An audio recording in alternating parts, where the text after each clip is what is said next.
Hi, I'm Professor J. Bear. Let's get started.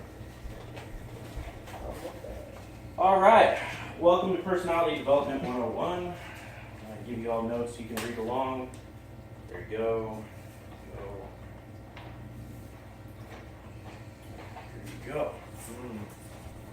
Relation. All right, you guys are going to have a lot of fun in this class.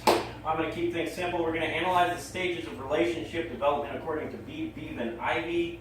And I'm going to use my last relationship as a prime example, as well as some fun clips to give you something to think about. Let's get started with a fun movie clip and go from there. What do you guys say? Clip? Yeah. What do we say? Patrick? Have you ever wanted to make someone happy? What? No, put it in the cart. Sorry. Jane? What? Make someone happy? Have you ever wanted to? Looking for, I guess you could say I just want to have a meaningful relationship with someone special.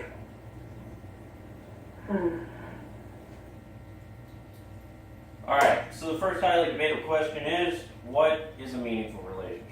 While you're thinking about that, try to figure out what qualities this man lacks to where it makes it where it's pretty much impossible for him to have any kind of meaningful relationship. But anyway, my last relationship ended about a year ago and was pretty odd to say the least. We broke up around the end of January 2015. For this discussion, we're going to name her Courtney. We started with stage one, the pre-interaction stage. On the first day, I hit on her in front of her boyfriend. It worked. Immediately set up a date and went to the initiation stage. Talked, interviewed, like that kind of thing, basic stuff. A couple weeks later, we skipped to the intensification stage, started having sexual intercourse and spending a lot of time together. So it sounds like she was pretty easy to get. Oh, well, yes, but only because she was never satisfied with what she had. Grass is always greener on the other side, that kind of thing. So things were going great for a while, and it seemed like she really trusted me. You know, she started opening up more about personal issues in her life, and that's where things got complicated.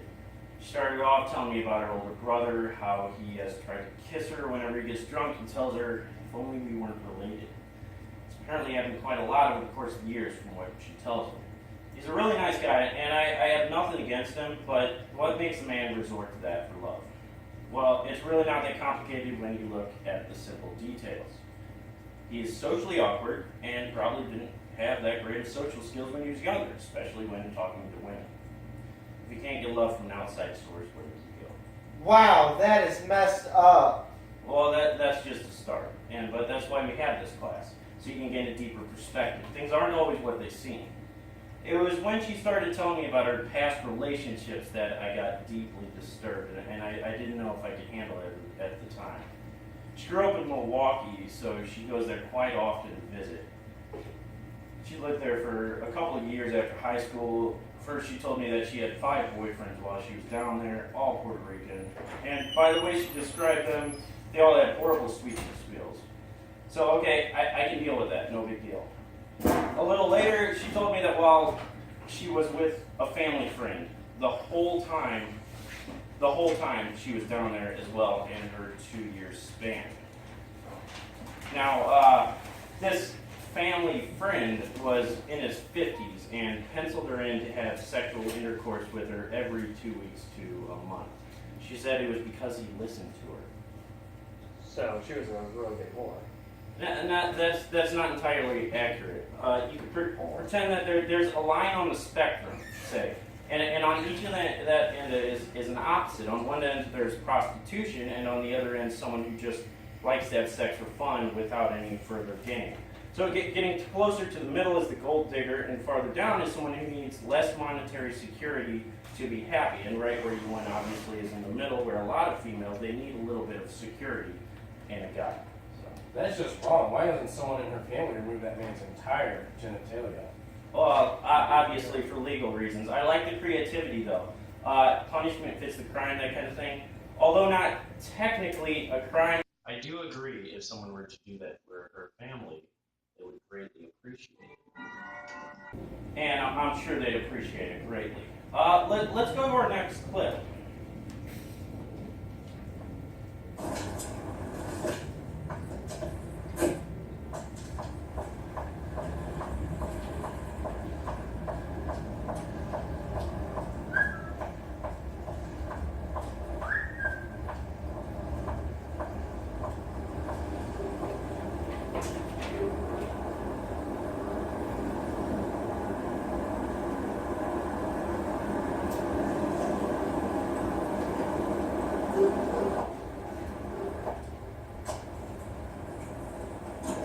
There's no smoking in the class, by the way.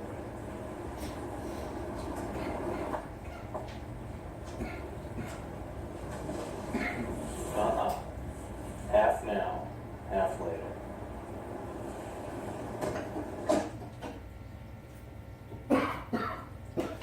Now, I just want you all to go back to the question from earlier and continue to think about what and relax, and that makes it impossible for them to have a real relationship.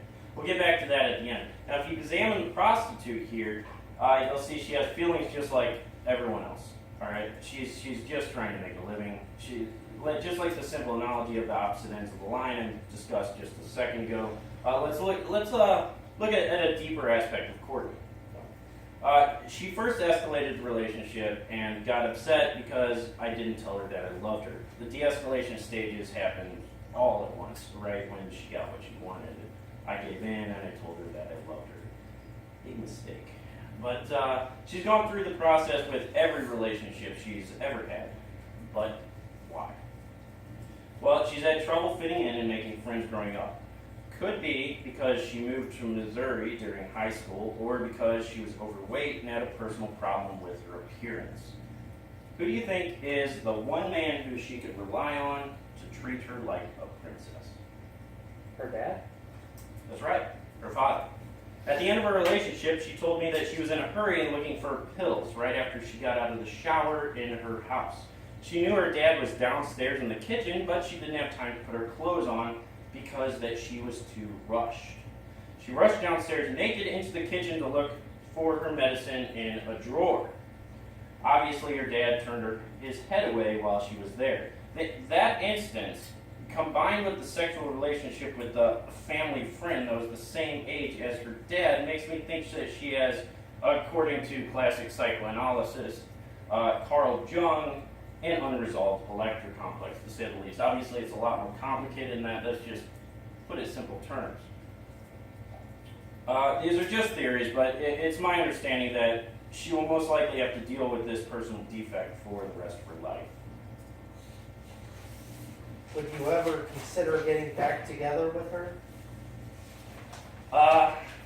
Well, yes. If I saw her on the street, I would be with her again. I couldn't take her back to my house. It'd have to be in a hotel room, to say the least. But why not? I mean, she knows what she's doing. I'll give her that much. And I'm not going to get into what kind of guy she left me for. That's a whole nother defect in itself. So let's finish the night off right with our final clip, and you guys can go have some fun. And I won't be seeing you next week, seeing as it's Valentine's Day, but let's start off with the last clip.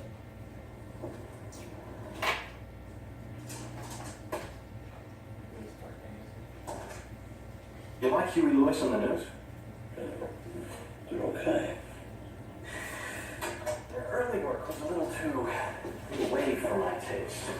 But when sports came out in free, I think they really came into their own, commercially and artistically. The whole album has a clear, crisp sound and a new sheen of consummate professionalism that really gives the songs a big boost.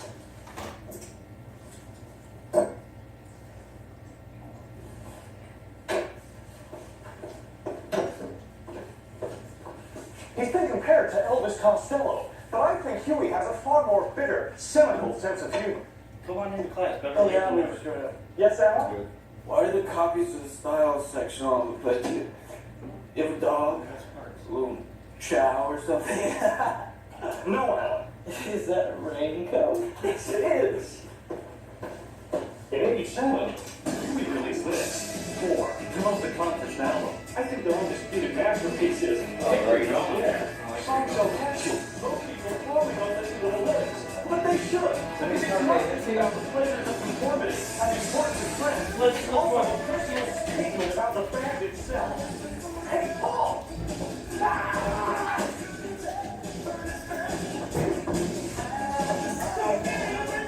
You all have a happy Valentine's Day and take care.